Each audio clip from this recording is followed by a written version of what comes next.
თქვენი თანამშრომლები ამასთან დაკავშირებით რა იცით, ვინც მონაწილეობდა გაათავისუფლეს, ან გამოკითხეს მინიმუმ? ოფიციალურ განცხადებას გააკეთებს სამინისტრო. გითხარით რა.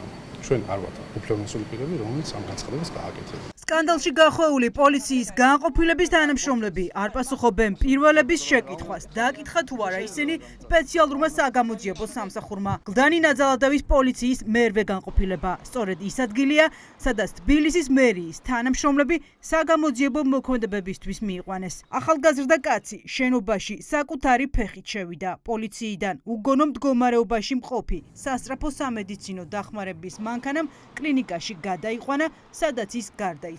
შაბათის ეთერის ჟურნალისტური გამოძიების ანონსის ეთერში გასვლის შემდეგ სპეციალურმა საგამოძიებო სამსახურმა ციხეში დაკითხა ის პატიმარი, რომელიც ამტკიცებს, რომ მერიის თანამშრომლის განწირული ყვირილის ხმა ესმოდა, რომელიც გამოკითხვის დროს შველას ითხოვდა. როგორც ვიცი, საგამოძიებო სამსახურმა უკვე დაიწყო მოკვლევა და შესულები იყვნენ გამოკითხვაზე, თუმცა მე არ მომეცა საშუალება, რომ მონაწილეობა მიიღო გამოკითხვაში. ფაქტია და მტკიცებულებები არსებობს, უკვე 2 მოწმის ჩვენება, დაზიანებებია საქმეში და მიუხედავად იმისა, რომ ჩემმა დაცქვეშყოფმა მიაწოდა პოლიციას ინფორმაცია იმ ნაწილში და პირდაპირ განცხადება ჰქონდა და ჩამიტარდეს სამედიცინო შემოწმება, ექსპერტიზა, ჯერ კიდევ სამედიცინო ექსპერტიზა არ ჩატარებია.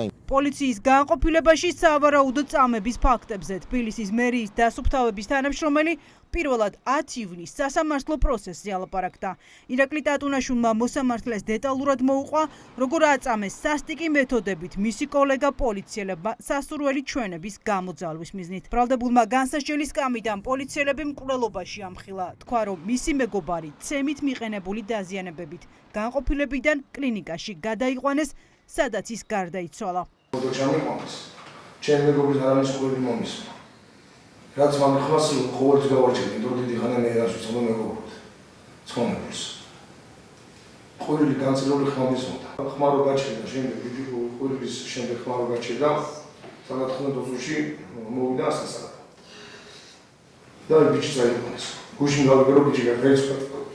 საუბარია გახმაურებულ საქმეზე. 7 ივნისს რესტორან მეგობრებში მომხდარ დაპირისპირებაზე.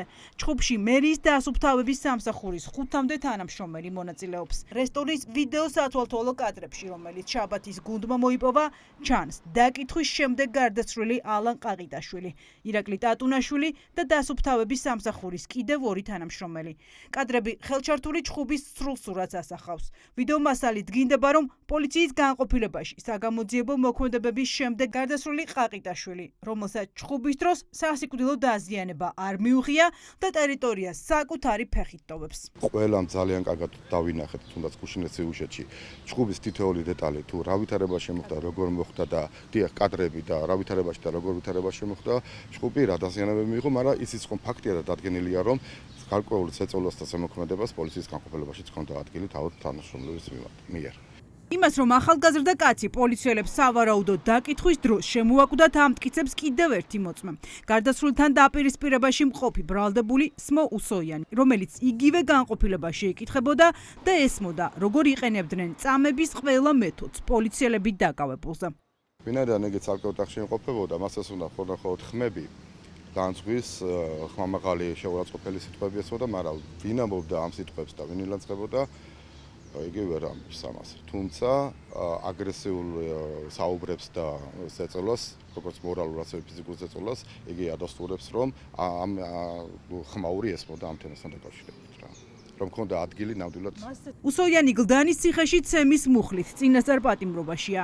საქმის კიდევ ერთი ოქროს მოწმით, რომელიც პოლიციელებს სიკვდილამდე მიყვანაში ამხელს, გამოძიება არ ინტერესდება. ყველაფერს გააკეთებენ იმისათვის, რომ სიმართლე დადგინდეს, თუ რა ვითარებაში მოხდა დაზიანება, რა ვითარებაში მოხდა ჩხუბი, კითხვებს ჩვენ მზადავთ, რომ გავცეთ პასუხი და დადგინდეს ჭეშმარიტება. რაც შეეხება რაიმე სახის საგამოძიებო მოქმედებას, მათთან მიმართებაში არ ჩატარებულა. გლდანი ნაძალადევის მერვე განყოფილების უფროსი კახა პაპინაშვილი და ნაძალადევის რაიონული სამმართველოს უფროსის მოადგილე ლაშა ცხვითარია. პოლიციელები, რომლებსაც ბრალდებულის წამებაში მონაწილეობაში ამხელენ, ამ დრომდე ხელშეუხებლები არიან. მაინტერესებს თქვენი თანამშრომლები გამოიკითხნენ თუ არა გამომძიებლობის მიერ, აი ეს ძალადობის ფაქტთან დაკავშირებით. ამ ფაქტთან დაკავშირებით მე პროფესიული პირი არა ვარ. რომ თქვენ ისევ მუშაობენ ის თანამშრომლები, ვინც სიკვდილამდე სცემეს აქ ადამიანი? ანუ არა ამ ფაქტთან დაკავშირებით. თქვენც მონაწილეობდით ცემაში? მონაწილეობდი, აღარ ინფორმირებული ამ თემასთან დაკავშირებით. და თქვენი თანამშრომლები ამასთან დაკავშირებით რა იცით, ვინც მონაწილეობდა გაათავისუფლეს, ან გამოკითხეს მინიმუმ? ოფიციალურ განცხადებას გააკეთებს სამინისტრო. გითხარით ახლა. თემაში. როგორ არის თქვენ დაყოფილებაში მოხდა ეს ამბავი, ადამიანის სიკვდილამდე სცემეს? თქვენც მონაწილეობდით? რაში? თემაში. არა, არ ვიცი ასე მისაუბრე. გამოიკითხნენ თქვენი თანამშრომლები? კაციტადის უწყება ფაქტს პოლიციელების მხრიდან უფლებამოსილების სავარაუდო გადამეტების მუხლით იძიებს. გამომძიებლები ტატუნაშვილს ხვალ ციხეში ადვოკატის თანდასწრებით მეორედ გამოკითხავენ.